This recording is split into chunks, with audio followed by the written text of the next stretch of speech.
अब बात करते हैं इस पैकेज के दूसरे बड़े हिस्से की, सरकारी आवासों के पुनर्विकास की। दोस्तों, दिल्ली के कई इलाकों जैसे सरोजनी नगर, नेताजी नगर, कस्तूरबा नगर, त्यागराज नगर, मोहम्मदपुर और श्रीनिवासपुरी आज भी पुराने सरकारी फ्लैट्स के लिए जाने जाते हैं। इनमें से कई इमारतें 50 से 70 साल पुरानी और अब जर्जर हालत में मौजूद हैं। इन कॉलोनियों में पार्किंग की समस्या, खराब सीवरेज सिस्टम, कमजोर स्ट्रक्चर और मॉडर्न सुविधाओं की कमी लंबे समय से एक बड़ी समस्या रही।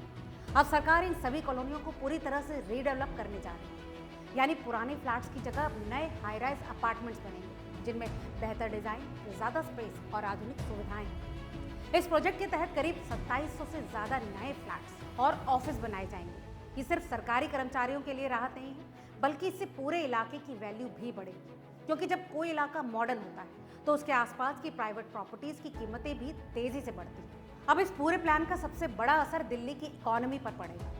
इतने बड़े स्तर पर निर्माण कार्य शुरू होगा जो हजारों लोगों को रोजगार देगा। कंस्ट्रक्शन सेक्टर से लेकर ट्रांसपोर्ट, मटेरियल सप्लाई और सर्विस इंडस्ट्री तक हर सेक्टर को इससे फायदा होगा। इसके साथ साथ मेट्रो स्टेशन के आसपास नई दुकानें, ऑफिस और कमर्शियल स्पेस डेवलप होंगे। इससे लोकल बिजनेस को तो बूस्ट मिलेगा ही और नए इन्वेस्टमेंट के मौके भी पैदा होंगे। अब बात करते हैं एक अहम सवाल की, क्या इससे प्रदूषण कम होगा?